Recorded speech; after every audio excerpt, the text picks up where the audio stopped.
بسم الله الرحمن الرحيم. عن أبي ذر رضي الله تعالى عنه قال أن ناسا قالوا يا رسول الله ذهب أهل الدثور بالأجور يصلون كما نصلي ويصومون كما نصوم ويتصدقون بفضول أموالهم قال أوليس قد جعل الله لكم ما تصدقون به إن بكل تسبيحة صدقة وكل تكبيرة صدقة وكل تحميدة صدقة وكل تهليلة صدقة وأمر بالمعروف صدقة ونهي عن المنكر صدقة وفي بضع أحدكم صدقة. قالوا يا رسول الله أيأتي أحدنا شهوته ويقول له فيها أجر؟ قال أرأيتم لو وزعها في حرام أكان عليه وزر فكذلك إذا وضعها في الحلال كان له أجر. رواہ مسلم. حضرت ابو ذر رضی اللہ تعالیٰ عنہ سے روایت ہے کہ کچھ لوگوں نے بارگاہ رسالت میں آ کر عرض کیا یا رسول اللہ مالدار لوگ ہی زیادہ اجر لے گئے، وہ نماز پڑھتے ہیں جیسے ہم نماز پڑھتے ہیں، روزے رکھتے ہیں جیسے ہم رکھتے ہیں، اور ہم سے زائد کام یہ کرتے ہیں کہ اپنے فاضل مالوں سے صدقہ و خیرات کرتے ہیں اور یوں ہم سے زیادہ اجر حاصل کر لیتے ہیں. آپ صلی اللہ علیہ وسلم نے ارشاد فرمایا کہ کیا اللہ نے تمہارے لیے ایسی چیزیں نہیں بنائیں کہ تم ان کا صدقہ کرو؟ بے شک ہر سبحان اللہ کہنا صدقہ ہے، ہر اللہ اکبر کہنا صدقہ ہے، ہر الحمدللہ کہنا صدقہ ہے، ہر لا الہ الا اللہ کہنا صدقہ ہے، نیکی کا حکم دینا صدقہ ہے، برائی سے روکنا صدقہ ہے، اور تمہاری اپنی شرمگاہ کی حفاظت بھی صدقہ ہے. انہوں نے سوال کیا کہ ہم میں سے ایک شخص شرمگاہ کے ذریعے سے اپنی جنسی شہوت پورے کرے، کیا اس میں بھی اس کے لیے اجر ہے؟ آپ نے فرمایا بھلا بتلاؤ، اگر وہ اپنی شہوت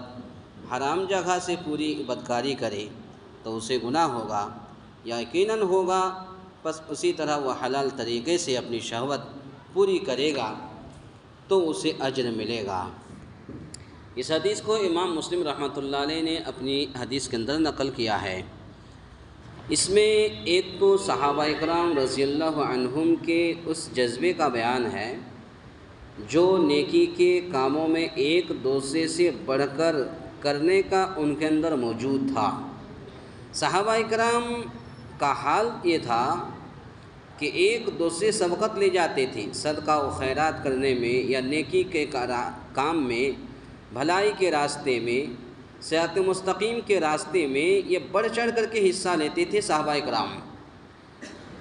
آج ہمارے درمیان اگر کسی چیز کا اعلان کیا جاتا ہے جبکہ وہ چیز ہماری آخرت کو سنورنے کے لیے ہے، لیکن کوئی بھی انسان آگے بڑھ چڑھ کر کے حصہ نہیں لیتا ہے، جبکہ وہ انسان مرنے کے بعد اسی مٹی کے اندر جائے گا. لیکن آج انسان بہت سارے ہمارے مسلمان بھائی بہت پیچھے ہیں، حصہ نہیں لیتے ہیں، اور اسی حساب سے نیکی میں تقصیر سے انہیں رنج و ملال محسوس ہوتا تھا. دوسری بات اس سے یہ معلوم ہوئی کہ اسلام میں نیکی کا مفہوم بڑا وسیع ہے اور اس میں ہر وہ عمل آ جاتا ہے بشرطی کہ اس میں اللہ کی نافرمانی نہ ہو، جو اچھی نیت اور اچھے ارادے سے کیا جائے. ایک انسان ہے، مال و دولت نہیں ہے، زمین و جائیداد نہیں ہے، روپیہ پیسہ نہیں ہے، جیسا کہ صحابہ اکرام آ کر کے کہا اللہ کے رسول سے، اللہ کے رسول مالدار لوگ تو نیکی میں آگے چلے گئے، سبقت لے گئے، ہم کیا کریں، ہم کیا صدقہ و خیرات کریں؟ لیکن اللہ کے نبی صلی اللہ علیہ وسلم نے فرمایا کہ تم بھی اگر چاہو تو تمہارے پاس اگرچہ مال و دولت نہیں ہے لیکن کچھ الفاظ ایسے ہیں کہ وہ الفاظ اگر پڑھتے رہو تو تم بھی اس سے آگے بڑھ سکتے ہو. اور یہی تسبیح اللہ کے نبی صلی اللہ علیہ وسلم نے فرمایا کہ سبحان اللہ، الحمدللہ، اللہ اکبر، لا الہ الا اللہ کہنا، بھلائی کا حکم دینا، برائی سے روکنا، اندھے کو راستہ بتا دینا، غریب لاچار فقیر کی مدد کر دینا،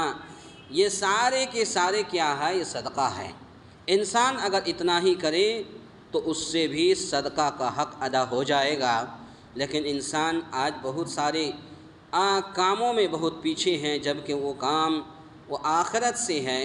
لیکن انسان بہت پیچھے ہیں، بشرطے کہ اس میں اللہ کی نافرمانی نہ ہو، جو اچھی نیت اور اچھے ارادے سے کیا جائے، حتیٰ کہ فطری عادات کی تکمیل پر بھی جو مباح کے دائرے میں ہوں اجر ملتا ہے۔ یہاں تک کہ اگر کوئی انسان،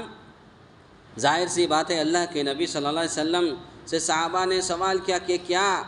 اگر ہم جنسی خواہشات پوری کریں تو اس میں بھی صدقہ ہے؟ تو ظاہر سی بات ہے، اللہ کے نبی صلی اللہ علیہ وسلم نے فرمایا کہ ظاہر سی بات ہے، تم اگر دوسرے کسی عورت سے اگر خواہشات پوری کرو گے تو ظاہر سی بات ہے وہ گناہ ہوگا،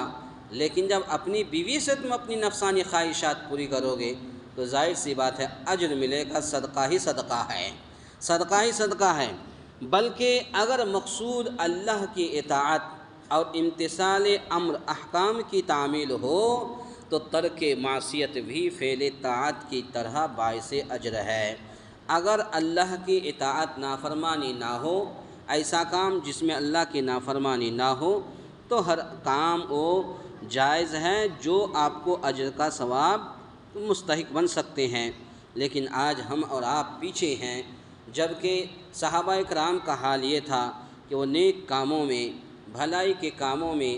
آگے بڑھ چڑھ کر کے حصہ لیتے تھے۔ حدیث کا خلاصہ کلام یہ ہے کہ جس طریقے سے صحابہ کرام نیک کاموں میں آگے بڑھ چڑھ کر کے حصہ لے جاتے تھے، ہمیں اور آپ کو بھی نیک کاموں میں، بھلائی کے کاموں میں آگے بڑھ چڑھ کر حصہ لینے کی کوشش کرنی چاہیے۔ اللہ تعالیٰ سے دعا ہے، یا الہ العالمین ہم تمام مسلمانوں کو کہنے سننے سے زیادہ نیک عمل کرنے کی توفیق عطا فرمائے۔ آمین۔ اقول قولی ھذا استغفر اللہ لی ولکم ولسائر المسلمین واستغفروہ انہ ھو الغفور الرحیم۔